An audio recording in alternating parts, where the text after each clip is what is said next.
Hey guys, welcome back to the channel. So finally ಇವತ್ತಿನ Monday night Raw ಕೂಡ ಮುಗ್ದಿದೆ. ನಿಜವಾಗ್ಲೂ ಆಸಮ್ ಮಂಡೇ ನೈಟ್ ರಾ ಅಂತಾನೆ ಹೇಳ್ಬಹುದು. ನನಗಂತೂ ಸಿಕ್ಕಾಪಟ್ಟೆ ಇಷ್ಟ ಆಯ್ತು. ಏನೇನಾಯ್ತು ಇವತ್ತಿನ ಮಂಡೇ ನೈಟ್ ರಾ ಅಲ್ಲಿ ಅಂತ ಸಂಪೂರ್ಣ ಮಾಹಿತಿನ ತಿಳಿಸ್ಕೊಡ್ತೀನಿ. ವಿಡಿಯೋ ತುಂಬಾ ಇಂಟ್ರೆಸ್ಟಿಂಗ್ ಆಗಿರುತ್ತೆ. ಬನ್ನಿ ವಿಡಿಯೋನ ಶುರು ಮಾಡೋಣ. ಶೋನ ಓಪನಿಂಗ್ ಅಲ್ಲೇ ನಮಗೆ Seth Rollins, Paul Heyman, Bronson Reed ಹಾಗೆ ಬ್ರಾನ್ ಬ್ರೇಕರ್ ಅವರ ಎಂಟ್ರಿ ನೋಡೋದಕ್ಕೆ ಸಿಗುತ್ತೆ. ಇವರೆಲ್ಲರೂ ಕೂಡ ಸೆತ್ ರೋಲೆನ್ಸ್ ಅವರ ಥೀಮ್ ಸಾಂಗ್ ಅಲ್ಲಿ ಎಂಟ್ರಿನ ಕೊಡ್ತಾರೆ. ಎಲ್ಲರೂ ಕೂಡ ರಿಂಗ್ ಗೆ ಬರ್ತಾರೆ. ಇಡೀ ಕ್ರೌಡ್ ಸೆತ್ ರೋಲೆನ್ಸ್ ಅವರ ಥೀಮ್ ಸಾಂಗ್ ನ ಆಡ್ತಾ ಇರುತ್ತೆ.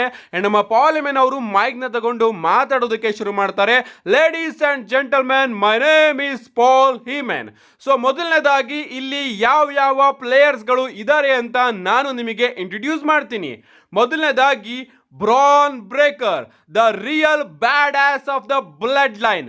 ಇವನು ಬರೀ ಬ್ಯಾಡ್ ಆಸ್ ಅಲ್ಲ, ಬದಲಿಗೆ ಕಂಪನಿಯ ಫ್ಯೂಚರ್. ಬೇಕಾದ್ರೆ ಮುಂದೊಂದು ದಿನ ಫ್ಯೂಚರ್ ಇಂದ ಯಾರಾದ್ರೂ ಟರ್ಮಿನೇಟರ್ ಈ ಒಂದು ಟೈಮಿಗೆ ಬಂದಾಗ ನೀವು ಅವನನ್ನ ಕೇಳಬಹುದು, ಯಾವ super star Russell mania 45, 46, 47, 48, 49, 50 and ಇನ್ನೂ ಜಾಸ್ತಿ ರಸಲ್ ಮೇನಿಯಾಗಳನ್ನ ಮೇನ್ ಇವೆಂಟ್ ಮಾಡಿದವರು ಯಾರು ಅಂತ ಕೇಳಿದಾಗ ಆ ಟರ್ಮಿನೇಟರ್ ನ ಆನ್ಸರ್ ಕೂಡ ಬ್ರಾನ್ ಬ್ರೇಕರ್ ಆಗಿರುತ್ತೆ. ಸೊ ಆ ರೀತಿಯ ಕಂಪನಿಯ ಫ್ಯೂಚರ್ ಬ್ರಾನ್ ಬ್ರೇಕರ್. ಇದು ಬರೀ ಪ್ರೆಡಿಕ್ಷನ್ ಅಷ್ಟೇ ಅಲ್ಲ, ಬದಲಿಗೆ ಸ್ಪಾಯ್ಲರ್ ಅಂತ ನಮ್ಮ ಪಾಲ್ ಹಿಮೆನ್ ಅವರು ಹೇಳ್ತಾರೆ. ಅಂಡ್ ಆಗ ಇಡೀ ಕ್ರೌಡ್ ಸಿಎಂ ಪಂಕ್ ಅಂತ ಚಾಂಟ್ ಮಾಡೋದಕ್ಕೆ ಶುರು ಮಾಡಿಬಿಡುತ್ತೆ. ಅಂಡ್ ಆಗ ನಮ್ಮ ಸೆತ್ ರೋಲೆನ್ಸ್ ಅವರಿಗೆ ಪಾಲ್ ಹಿಮೆನ್ ಅವರು ಹೇಳ್ತಾರೆ, ಸೆತ್ ಫ್ರೀಕಿನ್ ರೋಲೆನ್ಸ್ ಅವರೇ, ಸಿಎಂ ಪಂಕ್ ಅವರು ಇಲ್ಲಿ ಇಲ್ಲ ಅನ್ನೋದು ಈ ಕ್ರೌಡಿಗೆ ಗೊತ್ತಿಲ್ಲ ಅನ್ಸುತ್ತೆ, ಅದಕ್ಕೋಸ್ಕರ ಈ ರೀತಿ ಚಾಂಟ್ ಮಾಡ್ತಾ ಇದ್ದಾರೆ ಅಂತ. ಅಂಡ್ ಇದಾದ್ಮೇಲೆ ಅವರು ಬ್ರಾನ್ಸನ್ ರೀಡ್ ಅವರ ಕಡೆ ಬರ್ತಾರೆ. ಅವ್ರು ಹೇಳ್ತಾರೆ, ಬ್ರಾನ್ಸನ್ ರೀಡ್ ಅವ್ರನ್ನ ಡಬ್ಲ್ಯೂ ಅವರು ಟಾಪ್ ಸ್ಟಾರ್ಸ್ ಗಳ ಜೊತೆ ಹಾಕೋದಕ್ಕೆ ಸಿಕ್ಕಾಪಟ್ಟೆ ಟೆನ್ಷನ್ ಮಾಡ್ಕೋತಾ ಇದ್ರು. ಯಾಕಂದ್ರೆ ಅವರಿಗೆ ಭಯ ಇತ್ತು, ಬ್ರಾನ್ಸನ್ ರೀಡ್ ಅವರು ಸೇಫ್ ಅಲ್ಲ, ಬ್ರಾನ್ಸನ್ ರೀಡ್ ಅವರು ಸಿಕ್ಕಾಪಟ್ಟೆ ಡೇಂಜರಸ್, ಯಾಕಂದ್ರೆ ಅವರ ಬಳಿ ಸುನಾಮಿ ಇದೆಯಂತ. ಬರೀ ಡಬ್ಲ್ಯೂ ಅವರಿಗೆ ಮಾತ್ರ ಅಲ್ಲ, ಬದಲಿಗೆ ಕಂಪನಿಯ ಟಾಪ್ ಸ್ಟಾರ್ಸ್ ಗಳಿಗೂ ಕೂಡ ಬ್ರಾನ್ಸನ್ ರೀಡ್ ಅವ್ರನ್ನ ಕಂಡ್ರೆ ಭಯ ಇತ್ತು. ಅಂಡ್ ಅದಾದ್ಮೇಲೆ ಬ್ರಾನ್ಸನ್ ರೀಡ್ ಅವರು ಸೆತ್ ಫ್ರೀಕಿನ್ ರೋಲೆನ್ಸ್ ಅವರ ಮೇಲೆ ಹೋಗ್ತಾರೆ. ಸೆತ್ ಫ್ರೀಕಿನ್ ರೋಲೆನ್ಸ್ ಅವರಿಗೆ ಒಂದು ಒಳ್ಳೆಯ ಬೀಟಿಂಗ್ ನ ಕೊಡ್ತಾರೆ. ಎಸ್, ಯಾವ ರೋಮನ್ ರೈನ್ಸ್ 10 ವರ್ಷ ಸೆತ್ ರೋಲೆನ್ಸ್ ಅವರಿಗೆ ಆ ರೀತಿಯ ಬೀಟಿಂಗ್ ನ ಕೊಟ್ಟಿರ್ಲಿಲ್ವೋ, ಅಷ್ಟು ಕೆಟ್ಟ ಬೀಟಿಂಗ್ ನ ಬ್ರಾನ್ಸನ್ ರೀಡ್ ಅವರು ಒಂದೇ ಒಂದು ನೈಟ್ ಅಲ್ಲಿ ಸೆತ್ ರೋಲೆನ್ಸ್ ಅವರಿಗೆ ಕೊಡ್ತಾರೆ. ಅಷ್ಟೇ ಅಲ್ಲ, ಯಾವ ಸಿಎಂ ಪಂಕ್ ತನ್ನ ಇಡೀ ಕರಿಯರ್ ಅಲ್ಲಿ ಸೆತ್ ರೋಲೆನ್ಸ್ ಅವ್ರನ್ನ ಆ ರೀತಿ ಹೊಡೆದಾಕಿಲ್ವೋ, ಅಷ್ಟು ಅದ್ಭುತವಾದ ರೀತಿ, ಅದಕ್ಕಿಂತ ಡೇಂಜರಸ್ ಆಗಿ ಬ್ರಾನ್ಸನ್ ರೀಡ್ ಅವರು ಕೇವಲ ಒಂದೇ ಒಂದು ರಾತ್ರಿಯಲ್ಲಿ ಸೆತ್ ರೋಲೆನ್ಸ್ ಅವ್ರನ್ನ ಹೊಡಿತಾರೆ. ಅಷ್ಟೇ ಅಲ್ಲ, ರಸಲ್ ಮೇನಿಯಾದಲ್ಲಿ ರೋಮನ್ ರೈನ್ಸ್ ಹಾಗೆ ಸಿಎಂ ಪಂಕ್ ಅವರು ಒಂದ್ ರೀತಿ ಹ್ಯಾಂಡಿಕ್ಯಾಪ್ ಮ್ಯಾಚ್ ಅಲ್ಲಿ ಸೆತ್ ಫ್ರೀಕಿನ್ ರೋಲೆನ್ಸ್ ಅವರ ವಿರುದ್ಧ ನಿಂತ್ಕೊಂಡು ಕೂಡ ಅವ್ರನ್ನ ಏನು ಕೂಡ ಮಾಡೋದಕ್ಕೆ ಆಗ್ಲಿಲ್ಲ. ಯಾಕಂದ್ರೆ ಈಗ ನಾನು ಹೇಳೋದಕ್ಕೆ ಹೋಗ್ತಾ ಇರೋದು, the future of industry, the future of the company, the own and only the real visionary Seth freaking Rollins, ನೀವೆಲ್ಲರೂ ಕೂಡ ಅಕ್ನಾಲೇಜ್ ಮಾಡಿ ಅಂತ ರೋಮನ್ ರೈನ್ಸ್ ಅವ್ರನ್ನ ಇಂಟ್ರೊಡ್ಯೂಸ್ ಮಾಡಿಸೋ ರೀತಿ ಅವರು ಈ ಬಾರಿ ಸೆತ್ ಫ್ರೀಕಿನ್ ರೋಲೆನ್ಸ್ ಅವ್ರನ್ನ ಇಂಟ್ರೊಡ್ಯೂಸ್ ಮಾಡ್ತಾರೆ. ಅಂಡ್ ಆಗ ಇಡೀ ಕ್ರೌಡ್ ಬೂ ಮಾಡೋದಕ್ಕೆ ಶುರು ಮಾಡ್ಬಿಡುತ್ತೆ. ಓಟಿಸಿ ಚಾಂಟ್ ನ ಮಾಡ್ತಾ ಇರುತ್ತೆ. ಅಂಡ್ ವಿ ವಾಂಟ್ ರೋಮನ್ ಅನ್ನೋ ಒಂದು ಚಾಂಟ್ ಗಳು ಕೂಡ ನಮಗೆ ನೋಡೋದಕ್ಕೆ ಸಿಗುತ್ತೆ. ಅಂಡ್ ನಮ್ಮ ಪಾಲ್ ಹಿಮೆನ್ ಅವರು ತನ್ನ ಮೈಕ್ ನ ಸೆತ್ ರೋಲೆನ್ಸ್ ಅವರಿಗೆ ಕೊಡ್ತಾರೆ. ನಮ್ಮ ಸೆತ್ ರೋಲೆನ್ಸ್ ಅವರು ಕೂಡ ಮೈಕ್ ನ ತಗೊಂಡು ಮಾತಾಡೋದಕ್ಕೆ ಶುರು ಮಾಡ್ತಾರೆ. ಇದೇ ಫ್ಯೂಚರ್, ಎಸ್ ನಾನು ಇದನ್ನೇ ಮಾಡಬೇಕು ಅಂತ ಇದ್ದಿದ್ದು, ಅದನ್ನೇ ನಾನು ಮಾಡ್ತಾ ಇದ್ದೀನಿ ಅಂತ ಮಾತಾಡ್ತಾ ಇರ್ತಾರೆ. ಇಡೀ ಕ್ರೌಡ್ ಸೆತ್ ರೋಲೆನ್ಸ್ ಅವರಿಗೆ ಬೂ ಮಾಡ್ತಾ ಇರುತ್ತೆ. ಹಾಗೆ ಫಕ್ ಯು ರೋಲೆನ್ಸ್ ಅನ್ನೋ ಒಂದು ಚಾಂಟ್ಗಳು ಕೂಡ ನಮಗೆ ನೋಡೋದಕ್ಕೆ ಸಿಗುತ್ತೆ. ಅಂಡ್ ಅದಕ್ಕೆ ನಮ್ಮ ಸೆತ್ ರೋಲೆನ್ಸ್ ಅವರು ಹೇಳ್ತಾರೆ, ನಾನು ಎಂಟ್ರೆನ್ಸ್ ನ ಕೊಡಬೇಕಾದ್ರೆ ನೀವೆಲ್ಲರೂ ಕೂಡ ನನ್ನ ಸಾಂಗ್ ನ ಸಿಂಗ್ ಮಾಡ್ತಾ ಇದ್ರಿ, ಬಟ್ ಈಗ ನನಗೆ ನೀವೆಲ್ಲರೂ ಕೂಡ ಬೂ ಮಾಡ್ತಾ ಇದ್ದೀರಾ. ಎಸ್, ನಿಮ್ಮೆಲ್ಲರಿಗೂ ಕೂಡ ಗೊತ್ತೇ ಇಲ್ಲ ನಾನು ಕೆಟ್ಟವನ ಒಳ್ಳೆಯವನ ಅಂತ. ಬಟ್ ಒಂದು ವಿಚಾರನ ನೀವು ಅರ್ಥ ಮಾಡ್ಕೊಂಡಿದ್ದೀರಾ. ಆ ಒಂದು ವಿಚಾರ ಏನಪ್ಪಾ ಅಂದ್ರೆ, ಕೆಟ್ಟ ವ್ಯಕ್ತಿ ಕೈಗೆ ಪವರ್ ಸಿಗಬಾರ್ದು ಅಂತ ನೀವೆಲ್ಲರೂ ಕೂಡ ಇಲ್ಲಿ ಬೂ ಮಾಡ್ತಾ ಇದ್ದೀರಾ.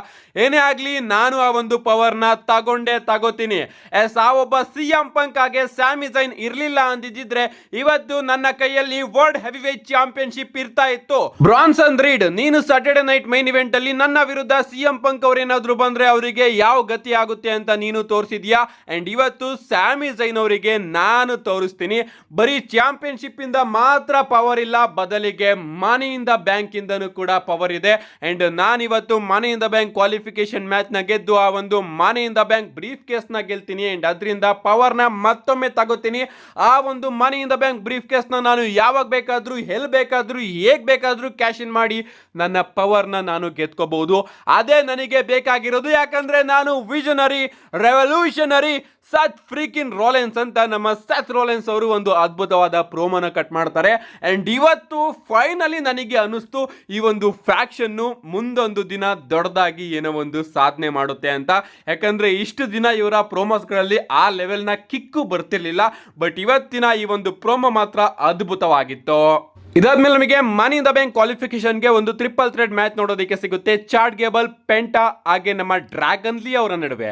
ಇನ್ನ ಈ ಒಂದು ಮ್ಯಾಚ್ ಕಡೆ ಬರೋದಾದ್ರೆ ನೀವ್ಯಾರಾದ್ರೂ WWE ಮ್ಯಾಚ್ ನ ತುಂಬಾ ಅದ್ಭುತವಾದ ಮ್ಯಾಚ್ ನ ತುಂಬಾ ವರ್ಷಗಳಿಂದ ನೋಡಿಲ್ಲ ಅಂದ್ರೆ ಈ ಒಂದು ಮ್ಯಾಚ್ ನ ನೋಡಿ.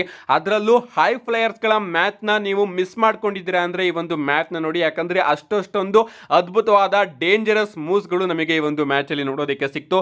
ನಿಜವಾಗ್ಲೂ ಅದ್ಭುತವಾದ ಮ್ಯಾಚ್ ಅಂತಾನೆ ಹೇಳ್ಬೋದು. ನನಗಂತೂ ಈ ಒಂದು ಮ್ಯಾಚ್ ಸಿಕ್ಕಾಪಟ್ಟೆ ಇಷ್ಟ ಆಯ್ತು. ಇನ್ನ ರಿಂಗ್ ಸೈಡ್ ಅಲ್ಲಿ ನಮ್ಮ ವೈಕಿಂಗೋ ಅವರು ಇರ್ತಾರೆ. ಇವರು AAA ಸೂಪರ್ ಸ್ಟಾರು. ಇವರ ಹಾಗೆ ಚಾಟ್ ಗೇಬಲ್ ಅವರ ನಡುವೆ WWE ಅವರು ವರ್ಡ್ಸ್ ಕೊಲೈಡ್ ಅಲ್ಲಿ ಒಂದು ಮ್ಯಾಚ್ ನ ಬುಕ್ ಮಾಡಿದೆ. ಅಂಡ್ ಅದರಿಂದ ರಿಂಗ್ ಸೈಡ್ ಅಲ್ಲಿ ಇರ್ತಕ್ಕಂತಹ ಇವ್ರ ಮೇಲೆ ನಮ್ಮ ಚಾಟ್ ಗೇಬಲ್ ಅವರು ಹೋಗಿ ಅಟ್ಯಾಕ್ ಮಾಡೋದಕ್ಕೆ ಶುರು ಮಾಡಿಬಿಡ್ತಾರೆ. ಅಂಡ್ ಎಂಡಿಂಗ್ ಮೂಮೆಂಟ್ ಅಲ್ಲಿ ನಮ್ಮ ಚಾಟ್ ಗೇಬಲ್ ಅವರು ಡ್ರ್ಯಾಗನ್ ಲೀ ಅವರ ಮೇಲೆ ಜಂಪ್ ಮಾಡೋದಕ್ಕೆ ಹೋಗ್ಬೇಕಾದ್ರೆ ಹೆಡ್ ಬಟ್ ನ ಕನೆಕ್ಟ್ ಮಾಡೋದಕ್ಕೆ ಟಾಪ್ ರೋಪ್ ಮೇಲೆ ಹತ್ತಿರಬೇಕಾದ್ರೆ ವೈಕಿಂಗೋ ಅವರು ಬಂದು ಚಾಟ್ ಗೇಬಲ್ ಅವರಿಗೇನೆ ಅಟ್ಯಾಕ್ ಮಾಡಿಬಿಡ್ತಾರೆ. ಅಂಡ್ ಒಂದು ಕಿಕ್ ನ ಹೊಡಿತಾರೆ ಅವರ ತಲೆಗೆ. ಅವರ ತಲೆ ಅಲ್ಲೇ ಬಸ್ಟೆಡ್ ಓಪನ್ ಕೂಡ ಆಗುತ್ತೆ, ರಕ್ತ ಕೂಡ ಬರುತ್ತೆ. ಅದಾದ್ಮೇಲೆ ನಮ್ಮ ಡ್ರ್ಯಾಗನ್ ಲೀ ಅವರು ಚಾಟ್ ಗೇಬಲ್ ಅವರಿಗೆ ಟಾಪ್ ರೋಪ್ ಮೇಲೆ ಹತ್ಬಿಟ್ಟು ಒಂದು ಸ್ಟಾಂಪ್ ನ ಕನೆಕ್ಟ್ ಮಾಡ್ತಾರೆ. ಡಬಲ್ ಸ್ಟಾಂಪ್ ನ ಕನೆಕ್ಟ್ ಮಾಡಿ ಕೆಳಗಡೆ ಇಳ್ದಿದ್ ಕೂಡ್ಲೇನೆ ನಮ್ಮ ಪೆಂಟಾ ಅವರು ಮೆಕ್ಸಿಕನ್ ಪಾಯಲ್ ಡ್ರೈವರ್ ನ ಕನೆಕ್ಟ್ ಮಾಡ್ತಾರೆ ಡ್ರ್ಯಾಗನ್ ಲೀ ಅವರಿಗೆ. ಅದಾದ್ಮೇಲೆ ನಮ್ಮ ಚಾಟ್ ಗೇಬಲ್ ಅವರಿಗೆ ಪೆಂಟಾ ಡ್ರೈವರ್ ನ ಕನೆಕ್ಟ್ ಮಾಡಿ ಈ ಒಂದು ಮ್ಯಾಚ್ ಅಲ್ಲಿ ವಿನ್ ಆಗೋದ್ರ ಮುಖಾಂತರ money in the bank ladder match ಗೆ ನಮ್ಮ ಪೆಂಟಾ ಅವರು ಕ್ವಾಲಿಫೈ ಆಗಿದ್ದಾರೆ. ಇದಾದ್ಮೇಲೆ ಬ್ಯಾಕ್ ಸ್ಟೇಜ್ ಅಲ್ಲಿ ನಮಗೆ ಜಡ್ಜ್ಮೆಂಟ್ ಡೇ ಕ್ಲಬ್ ನೋಡೋದಕ್ಕೆ ಸಿಗುತ್ತೆ. ನಮ್ಮ ಫಿನ್ ಬ್ಯಾಲರ್ ಅವರು ಹೇಳ್ತಾ ಇರ್ತಾರೆ ಈಗ ನಮ್ಮ ಬಳಿ ಒಂದು ಚಾನ್ಸ್ ಇದೆ ಈ ಒಂದು ಬಿಸ್ನೆಸ್ ಗೆ ವಾಪಸ್ ಬರೋದಕ್ಕೆ ಅಂತ. ಅಂಡ್ ಅಲ್ಲಿಗೆ ನಮ್ಮ ಡೊಮಿನಿಕ್ ಮಿಸ್ಟೀರಿಯೋ ಅವರು ಕೂಡ ಬರ್ತಾರೆ. ಅಂಡ್ ನಮ್ಮ ರಾಕ್ಸಿನಿ ಪ್ರೀಸ್ ಅವರು ಡೊಮಿನಿಕ್ ಮಿಸ್ಟೀರಿಯೋ ಅವರಿಗೆ ಚಿಕನ್ ನಗೆಟ್ಸ್ ಗಳ ಒಂದು ಟ್ರೇನ್ ಕೊಡ್ತಾರೆ. ಅಂಡ್ ಅವರು ಡೊಮಿನಿಕ್ ಮಿಸ್ಟೀರಿಯೋ ಅವರ ಶೋಲ್ಡರ್ಸ್ ಮೇಲ್ಗಡೆ ಕೈನ ಇಟ್ಬಿಟ್ಟು ಇದು ಸ್ವಲ್ಪ ಸರಿ ಇಲ್ಲ ಅನ್ಬಿಟ್ಟು ಸರಿ ಮಾಡ್ತಾ ಇರ್ತಾರೆ. ಸಡನ್ ಆಗಿ ಅಲ್ಲಿಗೆ ನಮ್ಮ ಲೀವ್ ಮಾರ್ಗನ್ ಅವರ ಎಂಟ್ರಿ ನೋಡೋದಕ್ಕೆ ಸಿಗುತ್ತೆ. ಅಂಡ್ ಇಲ್ಲಿ ಡೊಮಿನಿಕ್ ಮಿಸ್ಟೀರಿಯೋ ಸಖತ್ತಾಗಿ ತಗ್ಲಾಕೋತಾರೆ ಅಂತಾನೆ ಹೇಳ್ಬಹುದು.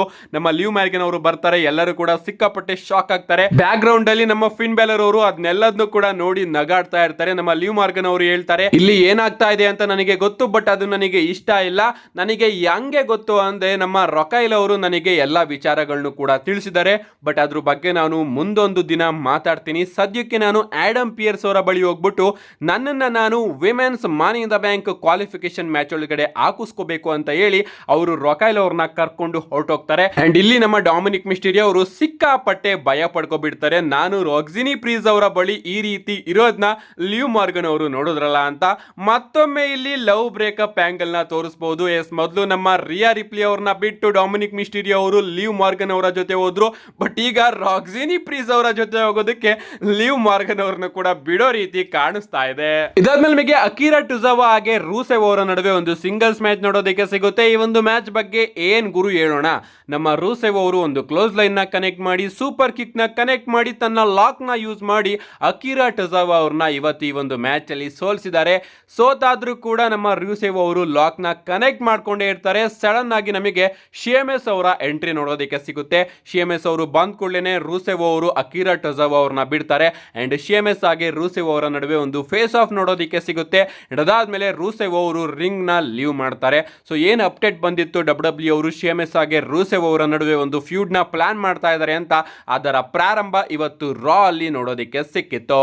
ಇದಾದ್ಮೇಲೆ ನಮಗೆ ವರ್ಲ್ಡ್ ಟ್ಯಾಗ್ ಟೀಮ್ ಚಾಂಪಿಯನ್ಶಿಪ್ ಗೆ ಒಂದು ಟ್ರಿಪಲ್ ಥ್ರೆಡ್ ಮ್ಯಾಚ್ ನೋಡೋದಕ್ಕೆ ಸಿಗುತ್ತೆ. ವಾರ್ ರೈಡರ್ಸ್, ನ್ಯೂ ಡೇ ಹಾಗೆ ಕ್ರೀಡ್ ಬ್ರದರ್ಸ್ ಅವರ ನಡುವೆ. ಈ ಒಂದು ಮ್ಯಾಚ್ ಕಡೆ ಬರೋದಾದ್ರೆ ಈ ಒಂದು ಮ್ಯಾಚ್ ಕೂಡ ಚೆನ್ನಾಗಿತ್ತು ಅಂತಾನೆ ಹೇಳ್ಬಹುದು. ಇವತ್ತಿನ ಮಂಡೇ ನೈಟ್ ರೋನ ಎಲ್ಲಾ ಮ್ಯಾಚಸ್ ಗಳು ಕೂಡ ನನಗೆ ಸಿಕ್ಕಾಪಟ್ಟೆ ಇಷ್ಟ ಆಯ್ತು. ಅದೇ ರೀತಿ ಈ ಒಂದು ಮ್ಯಾಚ್ ಕೂಡ ಚೆನ್ನಾಗಿತ್ತು. ಅಂಡ್ ಈ ಒಂದು ಮ್ಯಾಚ್ ಅಲ್ಲಿ ನಮ್ಮ ನ್ಯೂ ಡೇ ಅವರು ಕ್ರೀಡ್ ಬ್ರದರ್ಸ್ ಅವ್ರನ್ನ ರೋಲ್ ಅಪ್ ಮಾಡಿ ಅವರ ಟೈಟ್ಸ್ ನ ಇಟ್ಕೊಂಡು ಪಿನ್ ಮಾಡಿ ತನ್ನ ಚಾಂಪಿಯನ್ಶಿಪ್ ನ ರಿಟೈನ್ ಮಾಡ್ಕೊಂಡಿದ್ದಾರೆ. ಇದಾದ್ಮೇಲೆ ನಮಗೆ ವರ್ಲ್ಡ್ ಹೆವಿ ವೇಟ್ ಚಾಂಪಿಯನ್ ಜೇ ಊಸೋ ಅವರ ಎಂಟ್ರಿ ನೋಡೋದಕ್ಕೆ ಸಿಗುತ್ತೆ. ನಮ್ಮ ಜೇ ಊಸೋ ಅವರು ಬಂದು ಕ್ರೌಡ್ ನ ವೆಲ್ಕಮ್ ಮಾಡಿ. ಈ ವಾರ ತುಂಬಾನೇ ಬಿಸಿ ವಾರ ಆಗೋಗಿತ್ತು. ಯಾಕಂದ್ರೆ ನನ್ನ ವಿರುದ್ಧ ಲೋಗನ್ ಪಾಲ್ ಅವರು ಇದ್ರು, ಅವರು ಈಟ್ ನ ಅನುಭವಿಸಿದ್ರು. ಅದಾದ್ಮೇಲೆ ಜಾನ್ಸಿನ್ ಅವರು ಬಂದ್ರು. ಅಂಡ್ ಈಗ ನಾನು ಮನಿ ಇನ್ ದ ಬ್ಯಾಂಕ್ ಅಲ್ಲೂ ಕೂಡ ಅಂತ ಮಾತಾಡ್ತಾ ಇರ್ತಾರೆ. ಸಡನ್ ಆಗಿ ನಮಗೆ ರಿಂಗ್ ಜನರಲ್ ಗಂತರ್ ಅವರ ಎಂಟ್ರಿ ನೋಡೋದಕ್ಕೆ ಸಿಗುತ್ತೆ. ಗಂತರ್ ಅವರು ಬಂದ್ ಕೂಡಲೇ ಯು ಟ್ಯಾಪ್ಡ್ ಔಟ್ ಅಂತ ಕ್ರೌಡ್ ಚಾಂಟ್ ಮಾಡೋದಕ್ಕೆ ಶುರು ಮಾಡ್ಬಿಡುತ್ತೆ. ಅಂಡ್ ಮೊದಲನೇದಾಗಿ ನಮ್ಮ ಗಂತರ್ ಅವರು ಬಂದು ಜೇ ಊಸೋಗೆ ಕಂಗ್ರಾಚುಲೇಷನ್ಸ್ ನ ತಿಳಿಸ್ತಾರೆ. ನೀನು ಕಂಪನಿಗೆ ಬಂದು 15 ವರ್ಷ ಆಗಿದೆ, ಅದಕ್ಕೋಸ್ಕರ ನಿನಗೆ ಕಂಗ್ರಾಚುಲೇಷನ್ಸ್ ನ ತಿಳಿಸ್ತೀನಿ. ತಿಳಿಸ್ತೀನಿ. ಅಷ್ಟೇ ಅಲ್ಲ, ನಿನಗೆ ಇನ್ನೊಮ್ಮೆ ನಾನು ಕಂಗ್ರಾಚುಲೇಷನ್ಸ್ನ ತಿಳಿಸ್ತೀನಿ. ಯಾಕಂದ್ರೆ ನೀನು ನಿನ್ನ ಮೊದಲ ಸಕ್ಸಸ್ಫುಲ್ ಟೈಟಲ್ ಡಿಫೆಂಡ್ನ ಮಾಡಿದ್ಯಾ ಲೋಗನ್ ಪಾಲ್ ಅವರ ವಿರುದ್ಧ. ಅದಕ್ಕೋಸ್ಕರ ನಿನಗೆ ಕಂಗ್ರಾಚುಲೇಷನ್ಸ್ನ ತಿಳಿಸ್ತೀನಿ. ಆ್ಯಂಡ್ ಇನ್ನೊಮ್ಮೆ ನಿನಗೆ ಕಂಗ್ರಾಚುಲೇಷನ್ಸ್ನ ತಿಳಿಸ್ತೀನಿ, ಯಾಕಂದ್ರೆ ನೀನು ಎಲ್ಲರಿಗೂ ಕೂಡ ಹೋರಾಡ್ತಾ ಇದೆಯಾ. ಅದಕ್ಕೋಸ್ಕರ ನಿನಗೆ ಕಂಗ್ರಾಚುಲೇಷನ್ಸ್ನ ತಿಳಿಸ್ತೀನಿ. ಏನೇ ಆಗಲಿ ಜೇ ಉಸೋ, ನಿನಗೆ ಗೊತ್ತಾ ನಾನು ಹೇಗೆ ಅಷ್ಟೊಂದು ವರ್ಷ ಚಾಂಪಿಯನ್ ಆಗಿ ಇದ್ದೆ ಅಂತ? ಯಾಕಂದ್ರೆ ನಾನು ಬರೀ ನನ್ನ ಬಗ್ಗೆ ಮಾತ್ರ ಕೇರ್ ಮಾಡ್ತಾ ಇದ್ದೆ, ನಿನ್ನ ರೀತಿ ಎಲ್ಲರ ಬಗ್ಗೆನೂ ಕೂಡ ಕೇರ್ನ ನಾನು ಮಾಡ್ತಾ ಇರಲಿಲ್ಲ. ಆ್ಯಂಡ್ ಇನ್ನೊಮ್ಮೆ ಕಂಗ್ರಾಚುಲೇಷನ್ಸ್ನ ತಿಳಿಸ್ತೀನಿ, ಯಾಕಂದ್ರೆ ನಾನು ಅನ್ಕೊಂಡಿದ್ದಕ್ಕಿಂತ ಜಾಸ್ತಿ ದಿನ ನೀನು ನಿನ್ನ ಚಾಂಪಿಯನ್ಶಿಪ್ನ ಇಟ್ಕೊಂಡಿದ್ಯಾ. ಏನೇ ಆಗಲಿ ಮನಿ ಇನ್ ದ ಬ್ಯಾಂಕ್ ಆದ ನೆಕ್ಸ್ಟ್ ಮಂಡೇ ನೈಟ್ ರೋ ಅಲ್ಲಿ ನಾನು ನಿನ್ನನ್ನು ಚೋಕ್ ಮಾಡ್ತೀನಿ ಆ್ಯಂಡ್ ನಿನ್ನನ್ನು ಸೋಲಿಸಿ ಚಾಂಪಿಯನ್ಶಿಪ್ನ ಮತ್ತೊಮ್ಮೆ ಗೆದ್ಕೋತೀನಿ ಅಂತ ಮಾತಾಡ್ತಾರೆ. ಆ್ಯಂಡ್ ಆಗ ನಮ್ಮ ಜೇ ಉಸೋ ಅವರು, ಗಂತರ್ ನೀನು ಏನಾದರೂ ಮಾತಾಡೋದನ್ನ ನಿಂತಿದ್ರೆ ನಾನು ಕೂಡ ಮಾತಾಡ್ತೀನಿ. ನಾನು ನನಗಾಗಿ ಯಾರ್ಯಾರು ಫೈಟ್ ಮಾಡ್ತಾರೋ ಅವರ ವಿರುದ್ಧ ನಾನು ಖಂಡಿತವಾಗ್ಲೂ ಕೂಡ ನಿಂತ್ಕೋತೀನಿ.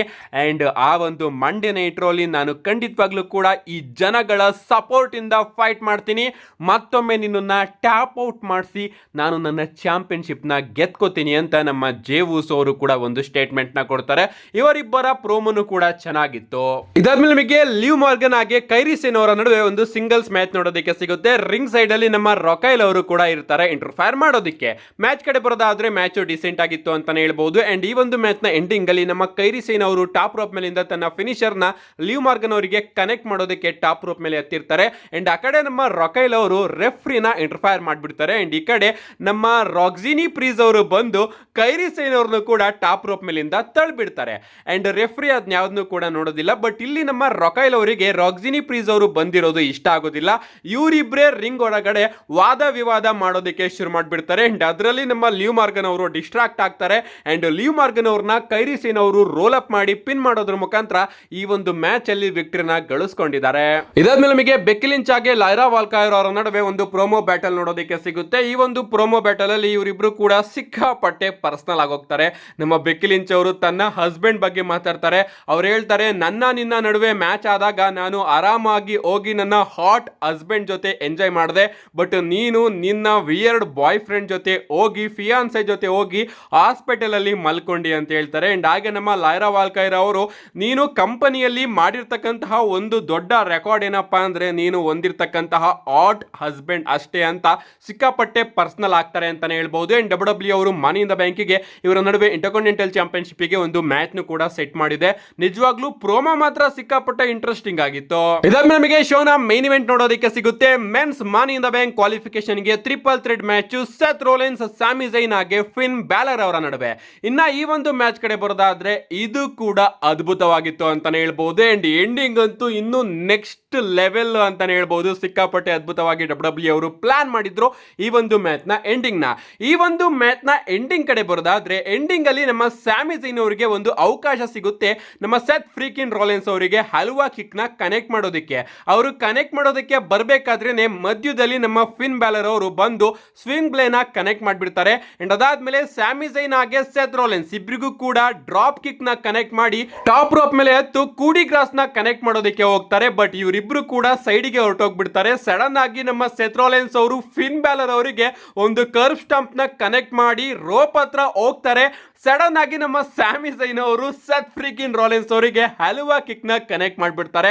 ಸೆತ್ ರೋಲೆನ್ಸ್ ಅವ್ರನ್ನ ಪಿನ್ ಮಾಡ್ತಾರೆ. ಬಟ್ ರಿಂಗ್ ಸೈಡ್ ಇಂದ ನಮ್ಮ ಬ್ರಾನ್ ಬ್ರೇಕರ್ ಅವರು ಸೆತ್ ರೋಲೆನ್ಸ್ ಅವರ ಕಾಲ್ನ ಇಟ್ಕೊಂಡು ಎಳೆದ್ ಬಿಡ್ತಾರೆ. ಅಂಡ್ ಇದಾದ್ಮೇಲೆ ನಮ್ಮ ಬ್ರಾನ್ಸನ್ ರೀಡ್ ಅವರು ಕೂಡ ಸ್ಯಾಮಿ ಝೈನ್ ಅವರ ಮೇಲೆ ಅಟ್ಯಾಕ್ ಮಾಡೋದಕ್ಕೆ ಶುರು ಮಾಡ್ಬಿಡ್ತಾರೆ. ಅಂಡ್ ಇಲ್ಲಿ ಸ್ಯಾಮಿ ಝೈನ್ ಅವ್ರನ್ನ ಕಾಪಾಡೋದಕ್ಕೆ ಜೇ ಉಸೋ ಅವರು ಬರ್ತಾರೆ. ಜೇ ಉಸೋ ಅವರು ಬಂದು ಬ್ರಾನ್ ಬ್ರೇಕರ್ ಹಾಗೆ ಬ್ರಾನ್ಸನ್ ರೀಡ್ ಇವರಿಬ್ರಿಗೂ ಕೂಡ ಸೂಪರ್ ಕಿಕ್ ಗಳನ್ನ ಹೊಡೆಯೋದಕ್ಕೆ ಶುರು ಮಾಡ್ಬಿಡ್ತಾರೆ. ಬಟ್ ಜೇ ಉಸೋ ಅವರು ಏನ್ ತಾನೇ ಮಾಡೋದಕ್ಕೆ ಆಗುತ್ತೆ. ಸಡನ್ ಆಗಿ ನಮ್ಮ ಬ್ರಾನ್ ಬ್ರೇಕರ್ ಅವರು ಜೇ ಉಸೋ ಅವರಿಗೆ ಒಂದು ಸ್ಪಿಯರ್ ನ ಕನೆಕ್ಟ್ ಮಾಡಿಬಿಡ್ತಾರೆ. ಅಂಡ್ ಇಲ್ಲಿ ನಮ್ಮ ಬ್ರಾನ್ಸನ್ ರೀಡ್ ಅವರು ಬಂದು ಸ್ಯಾಮಿ ಝೈನ್ ಅವರಿಗೆ ಒಂದು ಬಾಡಿ ಸ್ಲಾಮ್ ನ ಕನೆಕ್ಟ್ ಮಾಡ್ತಾರೆ. ಅಂಡ್ ರಿಂಗ್ ಮೇಲ್ಗಡೆ ಫಿನ್ ಬ್ಯಾಲರ್ ಹಾಗೆ ಸೆತ್ ಫ್ರೀಕಿನ್ ರೋಲೆನ್ಸ್ ಇವರಿಬ್ರು ಮಾತ್ರ ಇರ್ತಾರೆ. ಅಂಡ್ ಸಡನ್ ಆಗಿ ನಮಗೆ ಡಾಮಿನಿಕ್ ಮಿಸ್ಟೀರಿಯೋ ಅವರ ಎಂಟ್ರಿ ನೋಡೋದಕ್ಕೆ ಸಿಗುತ್ತೆ. ಡಾಮಿನಿಕ್ ಮಿಸ್ಟೀರಿಯೋ ಅವರು ಒಂದು ಸ್ಟೀಲ್ ಚೇರ್ ನ ತಗೊಂಡು ಬಂದು ಫಿನ್ ಬ್ಯಾಲರ್ ಅವರಿಗೆ ಎಸೆಯೋದಕ್ಕೆ ಹೋಗ್ತಾರೆ. ಬಟ್ ಆ ಒಂದು ಚೇರು ಮಧ್ಯ ಬಿದ್ದ್ಬಿಡುತ್ತೆ.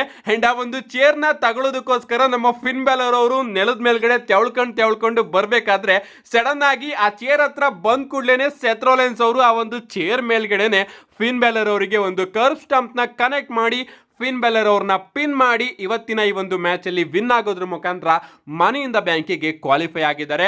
ಕ್ವಾಲಿಫೈ ಆಗಿ ಅವರು ಪೋಸ್ ನ ಕೊಡ್ತಾ ಇರ್ತಾರೆ ಅಂಡ್ ಜೇ ಉಸೋ ಹಾಗೆ ಸ್ಯಾಮಿ ಝೈನ್ ಅವರ ಮೇಲೆ ಅಟ್ಯಾಕ್ ಮಾಡೋದಕ್ಕೆ ಕೂಡ ಟ್ರೈ ಮಾಡ್ತಾ ಇರ್ತಾರೆ. ಸಡನ್ ಆಗಿ ಸಿಎಂ ಪಂಕ್ ಅವರ ಥೀಮ್ ಸಾಂಗ್ ಪ್ಲೇ ಆಗುತ್ತೆ. ನಮ್ಮ ಬ್ರಾನ್ ಬ್ರೇಕರ್ ಹಾಗೆ ಬ್ರಾನ್ಸನ್ ರೀಡ್ ಅವರು ಸಿಎಂ ಪಂಕ್ ಅವ್ರನ್ನ ಹುಡುಕೊಂಡು ಸ್ಟೇಜ್ ಹತ್ರ ಹೋದಾಗ ಸಿಎಂ ಪಂಕ್ ಅವರು ಹಿಂದೆಯಿಂದ ಬಂದು ಸೆತ್ ರಾಲಿನ್ಸ್ ಅವರ ಮೇಲೆ ಅಟ್ಯಾಕ್ ಮಾಡಿ ಅವರಿಗೆ GTS ನ ಕನೆಕ್ಟ್ ಮಾಡಿ ಅಲ್ಲಿಂದ ಎಸ್ಕೇಪ್ ಆಗ್ತಾರೆ. ಇವತ್ತಿನ ಮಂಡೇ ನೈಟ್ರ ಎಂಡಿಂಗ್ ಮಾತ್ರ ನನಗೆ ಸಿಕ್ಕಾಪಟ್ಟೆ ಇಷ್ಟ ಆಯಿತು. ಅದರಲ್ಲೂ ನಮ್ಮ ಫಿನ್ ಬ್ಯಾಲರ್ ಅವ್ರನ್ನ ಪಿನ್ ಮಾಡಿದಂತಹ ರೀತಿ, ಒಂದು ಕಾಲದಲ್ಲಿ ನಮ್ಮ ಡೇಮಿಯನ್ ಪ್ರೀಸ್ಟ್ ಅವರು money in the bank briefcase ನ ಫಿನ್ ಬ್ಯಾಲರ್ ಅವರಿಗೆ ಎಸ್ದಾಗ ಆ ಒಂದು ಬ್ರೀಫ್ ಕೇಸ್ ಮೇಲ್ಗಡೆನೆ ನಮ್ಮ ಸೆತ್ ರಾಲಿನ್ಸ್ ಅವರು ಫಿನ್ ಬ್ಯಾಲರ್ ಅವರಿಗೆ ಒಂದು ಸ್ಟಾಂಪ್ ನ ಕನೆಕ್ಟ್ ಮಾಡಿ ವಿನ್ ಆಗಿರ್ತಾರಲ್ಲ, ಅದರ ನೆನಪು ನನಗೆ ಇಲ್ಲಿ ಆಯ್ತು ಅಂತಾನೆ ಹೇಳ್ಬೋದು. ಓವರ್ ಆಲ್ ಮಂಡೇ ನೈಟ್ ರಾ ಮಾತ್ರ ಸಿಕ್ಕಾಪಟ್ಟೆ ಅದ್ಭುತವಾಗಿತ್ತು. ನಾನಂತೂ ಸಿಕ್ಕಾಪಟ್ಟೆ ಎಂಜಾಯ್ ಮಾಡಿದೆ ಅಂಡ್ ಇವತ್ತಿನ ಮಂಡೇ ನೈಟ್ ರಾಗೆ ನಾನು 5 ಸ್ಟಾರ್ನ ಕೊಡ್ತಾ ಇದ್ದೀನಿ. ಯಾಕಂದ್ರೆ ನನಗಂತೂ ಎಲ್ಲೂ ಕೂಡ ಬೋರಿಂಗ್ ಅಂತ ಅನ್ನಿಸ್ಲಿಲ್ಲ. ನಿಮ್ಗೆ ಅನ್ನಿಸ್ತು ಮಂಡೇ ನೈಟ್ ರಾ? ನಿಮ್ಮ ಅನಿಸಿಕೆನ ಕಮೆಂಟ್ ಮಾಡಿ ಅಂತ ಹೇಳ್ತಾ see you guys in my next video.